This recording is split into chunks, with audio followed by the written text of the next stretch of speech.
70 માં આવી. પછી આવ્યું કે એની સાથે સાથે કન્ડ્યુસિવ લર્નિંગ એન્વાયરમેન્ટની વાત આવી, CLE કન્ડ્યુસિવ લર્નિંગ એન્વાયરમેન્ટ, ઈ પણ વાત આવી. એની સાથે સાથે એની પછી જે થોડું આગળ 10 વર્ષ એક ડિકેડ આગળ વધીએ તો 1980 માં મુખ્ય પ્રવાહ આવ્યું, એટલે જે આપણું મેઇન સ્ટ્રીમ છે, મેઇન સ્ટ્રીમ સોસાયટી અને મેઇન સ્ટ્રીમ સ્કૂલ અને લઈ આવવામાં આવ્યું. પછી 1990 ના આસપાસ 10 દશક પછીની વાત કરીએ આપણે, તો આ 1990 માં સમાવેશનની સંકલ્પના આવી, એટલે ઇન્ક્લુઝનની કોન્સેપ્ટ આવ્યું. પછી જ્યારે આપણે 2000 ની વાત કરીએ તો જ્યારે આપણા એક જે સંમેલન થયું, સંમેલનમાં એ કહેવામાં આવ્યું કે બધાને યુનિવર્સલાઇઝેશન એજ્યુકેશન આપવું જોઈએ અને બધાને કમ્પલસરી એજ્યુકેશન ફોર ઓલ હોવું જોઈએ. તો એજ્યુકેશન ફોર ઓલ જ્યારે આપણે તે વખતે અટલ બિહારી વાજપેયી હતા અને આપણે બહુ એક સરસ મજાના વિડીયો ત્યારે પ્રસાર થતા હતા કે સ્કૂલ ચલે હમ, સ્કૂલ ચલે હમ. જ્યારે સ્કૂલ ચલે હમ વાળું જે કોન્સેપ્ટ હતું, જ્યારે એ નારો હતું અને જ્યારે વિડીયો આપણા ટીવીમાં જ્યારે વાગતો હતો, ત્યારે એવું લાગતું હતું કે નહીં, બધાને જે કોઈ વંચિત છે બધાને સ્કૂલ મોકલો. તો બધાએ સ્કૂલ મોકલો. તો ત્યારે સ્કૂલની કોન્સેપ્ટ આવી કે બધા માટે જ સ્કૂલ છે, બધા માટે જ જે શિક્ષણ છે.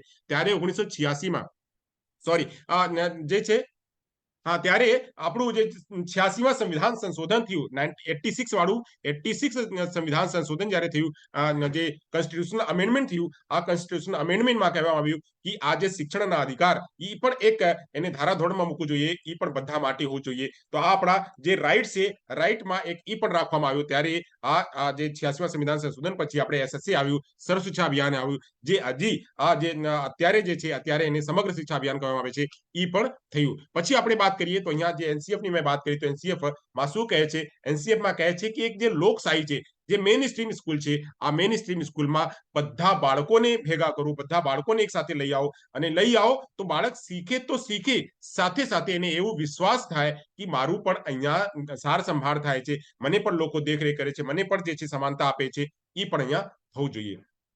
પછી આગળની વાત જે મેં કીધું કે શૈક્ષણિક સમાવેશનમાં કોઈ પણ બાળકને અહીંયા એક શ્રેણીને નથી, બાકી બધા બાળકોને એની જરૂરિયાત મુજબ અહીંયા લઈ આવો. બસ કોઈ એક બાળક સામાન્ય બાળક છે એને નહીં રાખવું, બધા બાળકને રાખવું, એ છે એને સમાવેશી શિક્ષણ કરવામાં આવે. તો સમાવેશી શિક્ષણમાં કોને કહીએ? તો સામાન્ય બાળક પ્લસ વિશિષ્ટ બાળક. હવે વિશિષ્ટ બાળક કોને કહીએ? તો વિશિષ્ટ બાળકના અહીંયા લખેલ છે કે હોશિયાર બાળક છે, પછી જે શારીરિક રૂપથી દિવ્યાંગ. હવે શારીરિક રૂપથી દિવ્યાંગને એ પણ જાણી લો કે શારીરિક રૂપથી દિવ્યાંગ જે છે એનું હાથ પગ જે કપાયેલા છે કે એનું જે છે એ કોઈ પણ શારીરિક રૂપથી અક્ષમ છે એને જ નહીં કહેવાય. શારીરિક રૂપથી દિવ્યાંગ કોને કહેવાય? તો આપણું કાન ખરાબ છે એ પણ શારીરિક દિવ્યાંગતામાં આવે. આંખ જે છે, આંખના તકલીફ છે, તો એને પણ શારીરિક દિવ્યાંગતા કહેવાય. જે એસિડ અટેક વિક્ટિમ છે એ પણ કહેવાય જે શારીરિક દિવ્યાંગ. જે ડોર્ફિઝમ છે એ પણ શારીરિક દિવ્યાંગ છે. તો શારીરિક દિવ્યાંગતામાં લગભગ 10 પ્રકારની દિવ્યાંગતાઓને મેન્શન કરવામાં આવ્યું છે. તો એ પણ વાંચજો કે માત્ર શારીરિક દિવ્યાંગને ફિઝિકલી અને ઓર્થોપેડિકલી ડિસેબલ ને શારીરિક દિવ્યાંગ નહીં કહેશું. આપણે જે સ્પીચ ઇમ્પેરમેન્ટ છે એ પણ આમાં આવે છે. પછી જે આપણા જે હિયરિંગ ઇમ્પેરમેન્ટ છે એ પણ આવે છે, વિઝ્યુઅલ ઇમ્પેરમેન્ટ છે એ પણ આવે છે, લો વિઝન વાળા પણ એ પણ આવે છે. એવી રીતે જ્યારે આપણે ઇન્ટેલેક્ચુઅલ ડિસેબિલિટીની વાત કરશું તો એ અલગ છે, એ ડેવલપમેન્ટલ ડિસેબિલિટી છે. તો ડેવલપમેન્ટલ ડિસેબિલિટી જે આપણું ધારાધોરણ છે, આપણે RPWD આવેલા છે, આમાં 5 પ્રકારના કેટેગરીમાં ડિવાઈડ કરવામાં આવે છે. 5 પ્રકારના. તો 5 પ્રકારમાં અલગ અલગ પ્રકારના ડિસેબિલિટી છે. આમાં એક છે ફિઝિકલ, પછી એક ડેવલપમેન્ટલ ડિસેબિલિટી છે, એક ડિસીઝ જેવા છે, એક મલ્ટિપલ ડિસેબિલિટીને કહેવામાં આવે છે. પછી એવી રીતે એક જે છે આ અલગ રૂપના કહેવામાં આવે છે. તો એવી રીતે 5 રૂપમાં જે 21 પ્રકારની દિવ્યાંગતાની વહેંચણી કરવામાં આવે છે. ચાલો આગળની વાત કરીએ. પછી વાત કરશું કે આ સમાવિષ્ટ શિક્ષણમાં વિશિષ્ટ બાળકો કોણ? તો વિશિષ્ટ બાળકો કોણ? તો વિશિષ્ટ બાળકોની વાત કરશું. તો વિશિષ્ટ બૌદ્ધિક રીતથી જે અલગ છે બાળકો, તો બૌદ્ધિક રૂપથી અલગને આ લોકો સમાવેશમાં, જો અહીંયા મેં એકદમ ડિસ્ક્રિપ્શન આપી દીધી છે, તો આપણે કોને લોકોને કહેશો કે આ શારીરિક દિવ્યાંગ છે? તો શારીરિક દિવ્યાંગમાં જે માનસિક પ્રકારના જે અક્ષમ બાળકો છે, જેને ઇન્ટેલેક્ચુઅલ ડિસેબલ કહેવામાં આવે એ પણ, અને શૈક્ષણિક રીતે જે પછાડ છે એ પણ આવશે. જે પ્રતિભાશાળી બાળક છે એ પણ આવશે, અને સર્જનાત્મક બાળક જે છે એ પણ આવશે. હવે પ્રતિભાશાળી બાળકને આપણે કેવી રીતે કહેશું? તો એ નોટ કરજો. પ્રતિભાશાળી બાળકની જ્યારે વાત આવે તો કન્વર્જન્ટ થિંકરની વાત કરશો, અને સર્જનાત્મક બાળકની જ્યારે વાત આવે ત્યારે ડાયવર્જન્ટ થિંકરની વાત કરશો. તો ડાયવર્જન્ટ થિંકર જે બેક બેન્ચર હોય, જે પાછળ સીટની પાછળ બેસે છે, પણ ત્યાં એનું જે જ્ઞાનની ધારા પ્રવાહ થાય છે, એને ડાયવર્જન્ટ થિંકર કહેવામાં આવે. જે પ્રતિભાશાળી બાળકો, જે IAS PCS જેવા લોકો તૈયારી કરીને આગળ જાય છે, એ પ્રતિભાશાળી બાળક, એનું આઈક્યુ લેવલ બહુ વધારે હોય છે. ઈ લોકો પણ આમાં જ આવે છે. તો બૌદ્ધિક રૂપથી થઈ ગયા. પછી આપણે શારીરિકની વાત કરી. શારીરિક રૂપથી અલગ કોણ છે? તો શારીરિક રૂપથી જે લાંબા સુધી બીમાર છે ઈ આવે, જેને સાંભળવાની તકલીફ હોય ઈ આવે, જે દ્રષ્ટિ અક્ષમ બાળક છે ઈ આવે, જે બહુવિધ પ્રકારના દિવ્યાંગ છે એ પણ આવે. તો શારીરિક રીતે જે અલગ છે એને આ કેટેગરીમાં આવે, એ લોકોને પણ સમાવેશ કરવાનું છે.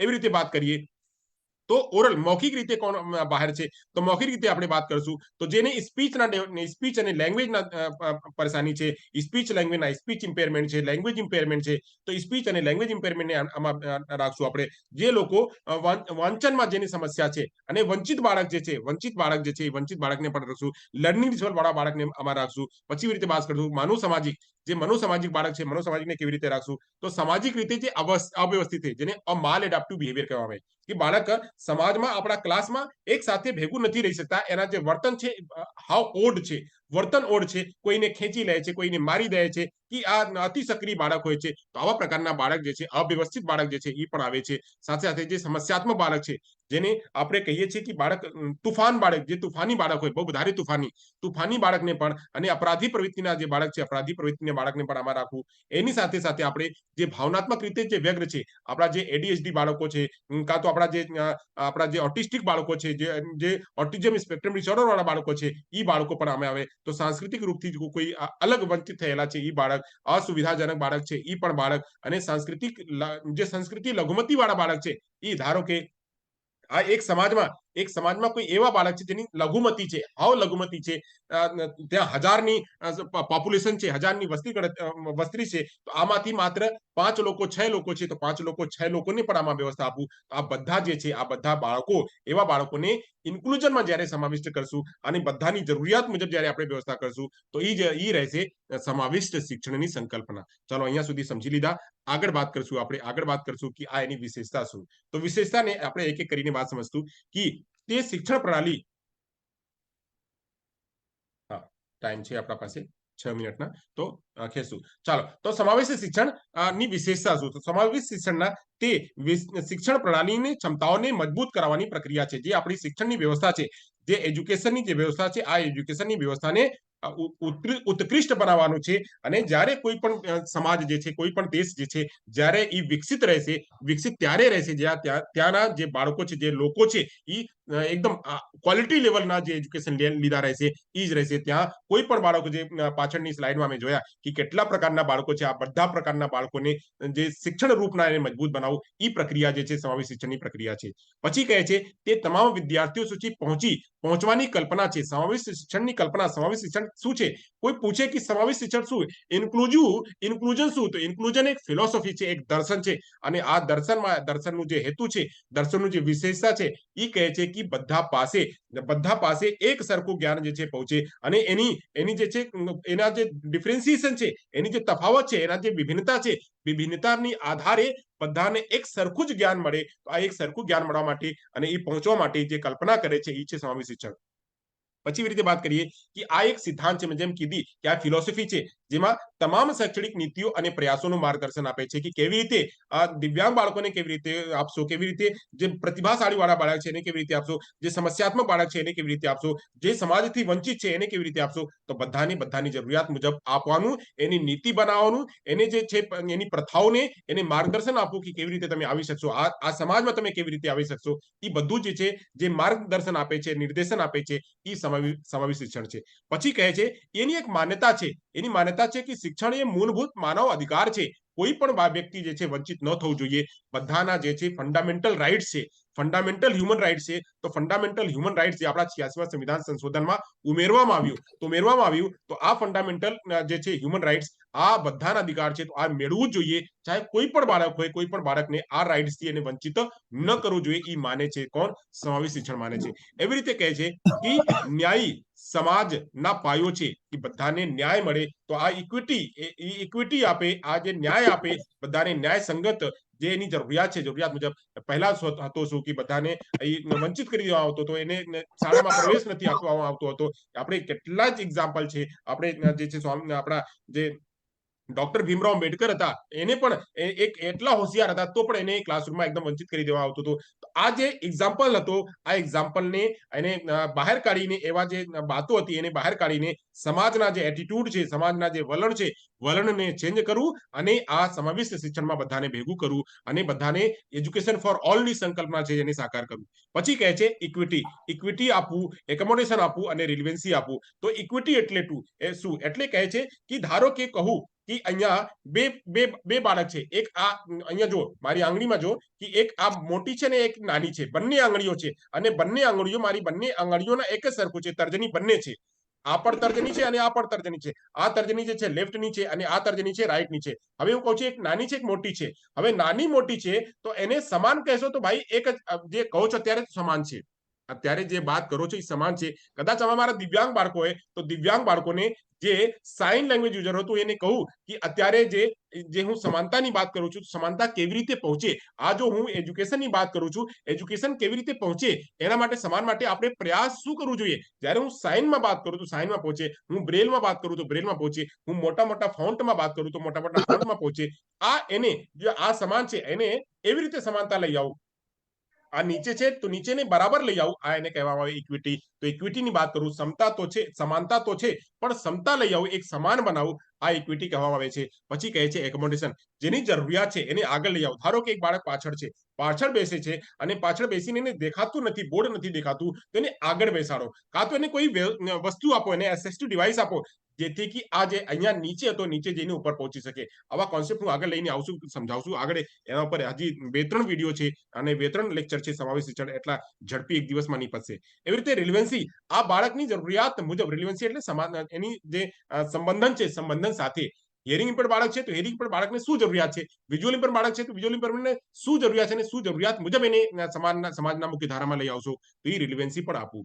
સાથે સાથે કહે છે કે આમાં બાળક કોઈ પણ ધર્મ, લિંગ અથવા જાતિના ભેદભાવ વિના સહસંબંધિત અને સમાયોજિત રીતે જીવીને શિક્ષણ મેળવે. આની વાત કરે છે કે કોઈ પણ ધર્મ હોય, કોઈ પણ લિંગ હોય, કોઈ પણ જાતિ હોય, એને બિના વગર ભેદભાવ કર્યા એને સાથે એક સાથે ભેગું કરીને એને સમાયોજિત કરીને શિક્ષણ આપવું. આ જે છે આ અહીંયા એનું સમાવેશ શિક્ષણની સંકલ્પના છે. પછી વાત કરીએ તો દિવ્યાંગ બાળકો પ્રત્યે, જે કાંઈ દિવ્યાંગ બાળકો પ્રત્યે છે એ દિવ્યાંગ બાળકો છે, દિવ્યાંગ બાળકો પ્રત્યે જે શાળાઓ છે, જે શિક્ષકો છે, જે સમાજ છે, આ સમાજના જે વલણ, જે એટીટ્યુડ છે, આ એટીટ્યુડ બદલવું. એટીટ્યુડ બહુ અગત્યનું છે કે જ્યારે સુધી એટીટ્યુડ નહીં બદલશે ત્યાર સુધી બાળકમાં સુધાર જે છે એ નહીં થશે. તો એટીટ્યુડ બદલવું બહુ જરૂરી છે. તો જ્યારે એટીટ્યુડ બદલશે ત્યારે સમાવેશ શાળામાં અમારા બાળકો જે છે એ આવશે. હવે એટીટ્યુડ જો કેટલું બદલાઈ ગયા છે કે ગવર્મેન્ટ પણ રેડી છે કે આપણા દિવ્યાંગ બાળકોના જે શિક્ષકો છે, શિક્ષકો માટે અલગથી તૈયારી કરાવો, અલગથી પ્લેટફોર્મ ઊભા કરો અને ત્યાં એ લોકોના ટેટ ટાટ પાસ કરાવો અને ટેટ ટાટ પાસ કરાવીને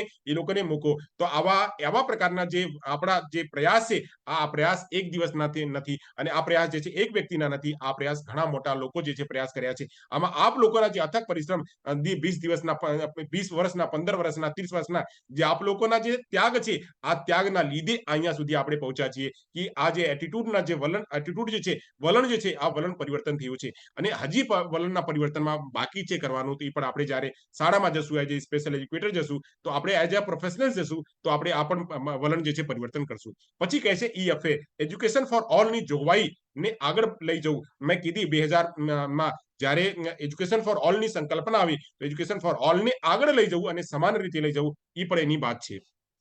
પછી આગળ વાત કરીએ સમાવેશ શિક્ષણના જે ઉદ્દેશો છે શું છે. તો પહેલી વાત છે અહીંયા એજ્યુકેશન ફોર ઓલ, બધાને એજ્યુકેશન આપવું, આ એનું જે છે સમાવેશ શિક્ષણના ઉદ્દેશ છે. પછી પ્રોટેક્શન ઓફ રાઇટ, જે રાઇટ્સ છે, જે અધિકાર છે, જે હ્યુમન રાઇટ્સ છે, જે સોશિયલ રાઇટ્સ છે, જે સોશિયલ હ્યુમન રાઇટ્સ છે, આ હ્યુમન રાઇટ્સને બાળકોને બચાવ કરવું, એને જે સાર સંભાળ છે, એની જે પ્રોટેક્શન છે, આ પ્રોટેક્શન આપવું. તો પ્રોટેક્શન જે દિવ્યાંગ હોય, સામાન્ય હોય, મહિલા હોય, પુરુષ હોય, બાળક હોય, બધાના એક રાઇટ્સ છે. આ રાઇટ્સને એને બચાવવું, એને પ્રોટેક્શન આપવું અને પગભર કરીને એને આગળ વધારવું. આ જે છે સમાવેશ શિક્ષણનું ઉદ્દેશ છે. પછી કહે છે કે એના જે કૌશલ છે, એના અંદર જે કૌશલ છે, એ કૌશલને એની અંદર જે જન્મજાત વિદ્યમાન જે ગુણો છે, આ ગુણોને બહાર કાઢવું પર જે છે એની પહેચાન કરીને એને બહાર કાઢવા માટે પણ એ સમાવેશ શિક્ષણ છે એ કાર્ય કરે છે, એ પણ એનું ઉદ્દેશ છે. પછી વાત કરીએ કે ડેવલપમેન્ટ ઓફ સોશિયલ કોન્શિયસનેસ, જે સામાજિક ચેતના છે, જે સામાજિક ચેતનાથી સામાજિક ચેતનાને ક્રિએટ કરવું, ઉભા કરવું, એને વિકસિત કરવું કે લોકો સમાજમાં અવેર થાય કે આવા પ્રકારના દિવ્યાંગ બાળકોમાં કેટલી પ્રકારની વિશેષતાઓ છે, આ કેટલી પ્રકારની વિશેષતાઓને એને બહાર કાઢો. કેટલા પ્રકારના આપણા આઇન્સ્ટીન હોય કે આપણા જે ગ્રાહમ બેલ હોય કે આપણા કેટલા એવા મનોવૈજ્ઞાનિકો, આપણા ચાહે હેલન કેલર હોય કે ચાહે આપણે બ્રે લુઈસ સાહેબ હોય, આ બધાએ કેટલા હોશિયાર હતા, દિવ્યાંગ હતા છતાં પણ એનું નામ પૂરા વિશ્વમાં ગુંજાયમાન છે. આ વિશ્વમાં જે ગુંજાયમાન નામ છે, આ ગુંજાયમાન નામને આ આપણા બાળકોમાં પણ એવી જ રીતની ક્ષમતા છે, એને પણ આપણે જો આગળ વધારશું તેના અંદરના જે કેપેસિટી છે બહાર આવશે અને બહાર આવીને એ બાળકને સમાજમાં પ્રેરિત કરશે. તો સમાજને પ્રેરિત કરવા માટે પણ આ એનું એક ઉદ્દેશ છે કે સમાજને જાગૃત કરો. પછી વાત કરે છે કે to prepare a new challenges, જે ન્યૂ ચેલેન્જીસ છે, નયો ટાસ્ક છે, તો એ નયા ટાસ્ક જે નવો જે ચુનૌતીઓ છે, નવા ચુનૌતીઓને પણ લઈ આવો અને નવા ચુનૌતીને અહીંયા લઈ આવીને એના ઉપર કામ કરું. દિવ્યાંગ બાળકોને અને સામાન્ય બાળકોને એક જ છતના નીચે લઈ આવો. અઘરું કામ છે, ઈઝી ટાસ્ક નથી, પણ અઘરું ટાસ્કને આપણે જ્યારે સકારાત્મકતા તરીકેથી લેશું, એને રિસોર્સ તરીકેથી લેશું, તો જ્યારે આપણે સંસાધન તરીકેથી આ બધા દિવ્યાંગોને લેશું, તો બધાને એકબીજાના જે છે હળીમળીને બાળકો જે છે એનું આગળ વધશે અને એનું જ્ઞાનના જે વિકાસ છે એ થશે. તો એટલે અહીંયા ન્યૂ ચેલેન્જને પ્રિપેર કરવું અને પ્રિપેર કરીને એ જ રીતે તૈયાર કરવું. પછી કહે છે બ્રધરહુડ, જે ભાતૃત્વની ભાવના છે, વિશ્વ બંધુત્વની ભાવના છે, જે બંધુત્વની ભાવના છે, બંધુત્વની ભાવનાને વિકાસ કરવું. બંધુત્વ એટલે શું કે બે લોકો, ચાર લોકો એક સાથે મળીને કામ કરે. તો મળીને કામ કરે તો આ જે સબકા સાથ સબકા વિકાસ છે, આ જે વિશ્વ બંધુત્વની ભાવના છે, આ વિશ્વ બંધુત્વની ભાવનાને આગળ વધારવું, તાકી બધા મળીને જ્યારે કામ કરશે, બધા જે એકબીજા પાસે જે રિસોર્સિસ છે એને લઈને કામ કરશે તો આગળ વધશે. એવી રીતે વાત કરશું કે to improve quality of education, જે ગુણવત્તાપૂર્ણ જે શિક્ષણ છે એને સુધારવું, આ પણ જે છે એ એક ઉદ્દેશ્ય છે. આગળ વાત કરીએ, હવે એક ઉદ્દેશ્ય પૂરું થયા, હવે આગળ જે જરૂરિયાતની વાત કરીએ તો જરૂરિયાત કઈ, તો જરૂરિયાતની આપણે ચર્ચા કરશું. તો જરૂરિયાત મુજબ કેવી રીતે કરશું આપણે, એક સેકન્ડ.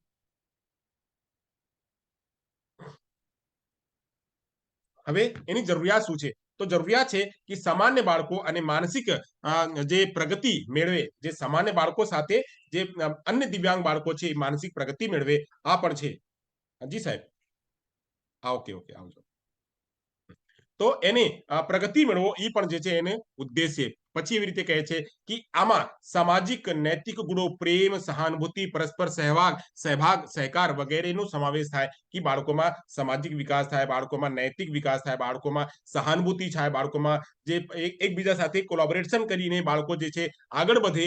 કે દિવ્યાંગ બાળક છે તો અને કોઈ ઇન્ટેલેક્ચ્યુઅલ ડિસઓર્ડર બાળક છે, કોઈ હિયરિંગ બાળક છે તો બંને એક સાથે મળે, કોઈ સામાન્ય બાળક છે તો અને કોઈ ઇન્ટેલેક્ચ્યુઅલ બાળક છે એ સાથે મળીને વાત કરે તો એનામાં જે એક વલણ છે, એક જે એટીટ્યુડ છે, એના જે ઇમોશન્સ એકબીજા સાથે શેર થાય, એ પણ જે સમાવેશ શિક્ષણ જે છે એ પણ એની પૂરી પાડે છે. એ પણ એ જરૂરિયાત છે. સમાવેશ શિક્ષણ શું માટે લાવવું, આ બધા માટે સમાવેશ શિક્ષણની જરૂરિયાત છે કે આ માટે લઈ આવું. પછી વાત કરે છે કે બાળકો શિક્ષણ અને સામાજિક સ્પર્ધાની ભાવનામાં વિકસે, કે બાળકોમાં શિક્ષણની ભાવના વિકસે, જ્યારે એકબીજાની જોશે કે આ આગળ જાય છે, એની રાઇટિંગ બહુ સારી છે, આ બહુ સારા બોલે છે, એને ઇનામ આપવામાં આવે છે, આ દોડે છે બહુ સરસ, આ એથ્લેટ બહુ સરસ છે, તો બધામાં જે એની અલગ અલગ પ્રકારની પહેચાન છે, પહેચાનને એને નીકાળવું, એને આગળ વિકસાવવું, આ વિકસાવવું પણ એની જે છે એક જરૂરિયાત છે સમાવેશ શિક્ષણની. પછી વાત કરીએ તો સમાવેશ શિક્ષણ ઓછું ખર્ચાળ છે. તો સમાવેશ શિક્ષણ જે છે આમાં જ્યારે બધાને એક સાથે ભેગા કરશું તો આ બધા ભેગા થયા પછી આ એક ઓછું ખર્ચાથી થઈ જશે.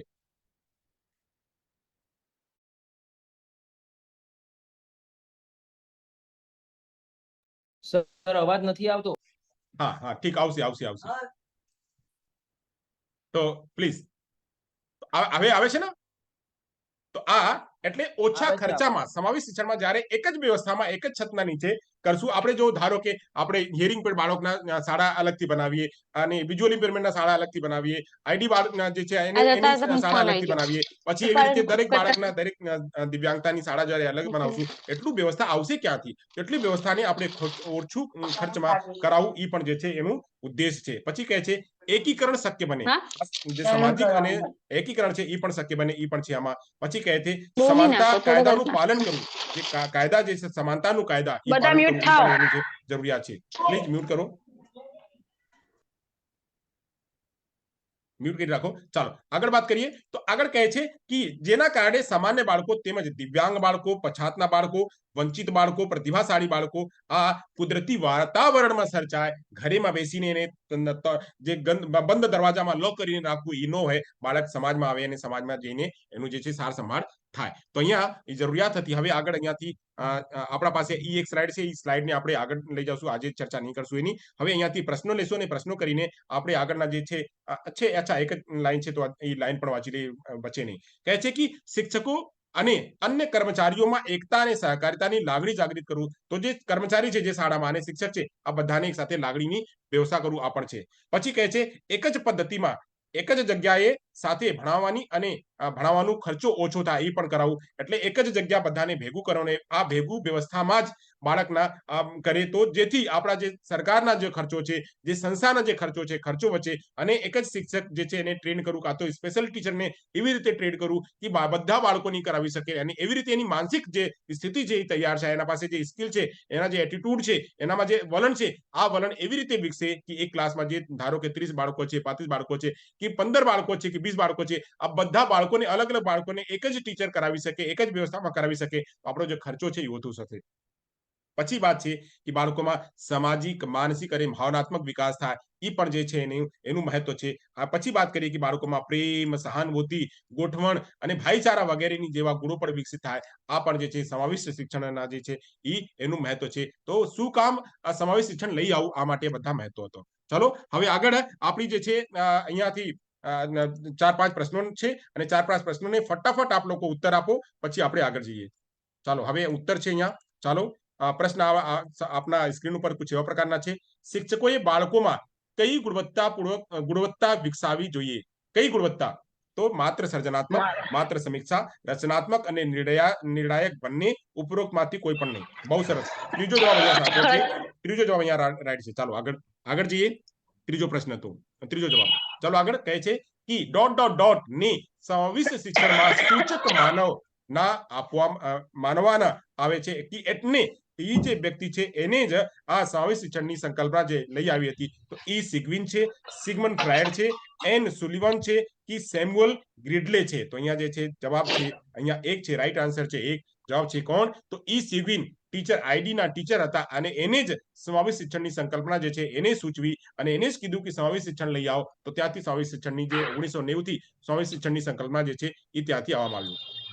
પછી આપણે વાત કરીએ, હું બાર બાર કહું છું કે આપ લોકો મ્યુટ કરી રાખો, તેથી આપણે મુશ્કેલ ન આવે. ચાલે આગળ વાત કરીએ. તો ત્રીજો પ્રશ્ન છે, ઝડપી લઈએ કે શિક્ષકે પોતાની શાળાને કોને વધુ મહત્વ આપવું જોઈએ? એને જે જ્યારે શાળામાં કામ કરે તો શાળામાં કોને વધુ જે મહત્વ આપવું જોઈએ? કોને? ઉચ્ચ વર્ગના છોકરાઓને, બધા માટે સમાન મહત્વ, એસસી એસટી ના બાળકોને કે ખૂબ જ પછાતના વર્ગોને, તો કોને આપવું જોઈએ? બહુ સરસ, બધા માટે સમાન મહત્વ આપવું જોઈએ. તો રાઈટ આન્સર છે બે. બધાએ બહુ સરસ જવાબ આપે છે. બહુ સરસ, એકદમ આનંદ આવે છે, મજા આવે છે આપ લોકો જેવી રીતે વાત કરો છો અને જેવી રીતે આપ લોકો સમજો છો. બહુ સરસ. આગળ વાત કરીએ. અહીંયા ત્રીજો પ્રશ્ન છે. ત્રીજો પ્રશ્નમાં કહે છે કે વિવિધ પૃષ્ઠભૂમિ, અલગ અલગ ભૂમિના, અલગ અલગ વ્યવહારમાં, અલગ અલગ ક્ષમતા ધરાવતા બાળકો, એટલે એને કહે વિવિધ પૃષ્ઠભૂમિ. વિવિધ પૃષ્ઠભૂમિના બાળકોના યોગ્ય સમાવેશ માટે નીચેનામાંથી કયું મહત્વનું છે? કયું મહત્વનું છે? તો કહે છે સંસ્થાકીય બંધારણ, શાળા આધારિત અભ્યાસક્રમ સુધારણા, ભાષા की सुधारणा, उपरोक्त તમામ. તો ઉપરોક્ત તમામમાં સુધારણા કરવું કે સંસ્થાકીય સુધાર કરવું કે બાળકને વેલકમ કરે. પછી શાળા જે છે, શાળાના અભ્યાસક્રમ જે છે એને પણ સુધારવું કે બધા બાળક એને વાંચી શકે, કરી શકે. ભાષામાં પણ સુધાર કરવું કે જે ટિપિકલ છે, જે ટફેસ્ટ વર્ડ છે, ટફેસ્ટ વર્ડને ઈઝી કરીને એડોપ્ટેશન કરીને બાળકોને લઈ આવો. આ બધા તમામ જે છે આ જરૂરી છે. ચાલો આગળ વાત કરીએ. પાંચમો પ્રશ્ન છે, બહુ ઝડપી લઈએ. સમાનતા, રહેઠાણ અને સુસંગતતા એટલે કે ઇક્વિટી, એકોમોડેશન અને રિલિવન્સ આપણે ચર્ચા કર્યા. ઇક્વિટી, રિલિવન્સ અને એકોમોડેશન સમાવેશ શિક્ષણનું શું છે? વિશેષતા છે, ખામી છે, નીતિ છે કે આમાંથી કોઈ નહીં? શું છે? આપણે ચર્ચા કર્યા. બહુ સરસ, વિશેષતા છે. આપણે ચર્ચા કર્યા હતા કે ઇક્વિટી, એકોમોડેશન અને રિલિવન્સ સમાવેશ શિક્ષણનું શું છે? તો અહીંયા વિશેષતા છે. બહુ સરસ. છઠ્ઠો પ્રશ્ન લઈએ. છઠ્ઠો પ્રશ્ન છે, નેશનલ ટ્રસ્ટ એક્ટ આવ્યો ક્યારે આવ્યો? 1986 માં, 1995 માં, 1999 માં કે 2009 માં? જે જવાબ આપે છે બહુ સરસ જવાબ આપે છે. ત્રીજો જવાબ અહીંયા સાચો છે કે 1999 માં નેશનલ ટ્રસ્ટ આવ્યું, 1986 માં એનપીઈ આવ્યું, નેશનલ પોલિસી ઓન એજ્યુકેશન આવ્યું, પછી 1995 માં પીડબ્લ્યુડી એક્ટ આવ્યું, પછી 1999 માં એનટી એક્ટ આવ્યું, પછી 2009 માં આરટીઈ એક્ટ આવ્યું. આ અલગ અલગ જે છે ધારાધોરણ છે આ પ્રમાણે જે છે આપણું આવ્યું. ચાલો આગળ વાત કરીએ. હજી બે પ્રશ્નો છે, લઈ લઈએ, ઝડપી લઈ લઈએ, કદાચ એક જ છે. સમાવેશી શિક્ષણનો સિદ્ધાંત નથી. કયો સિદ્ધાંત નથી?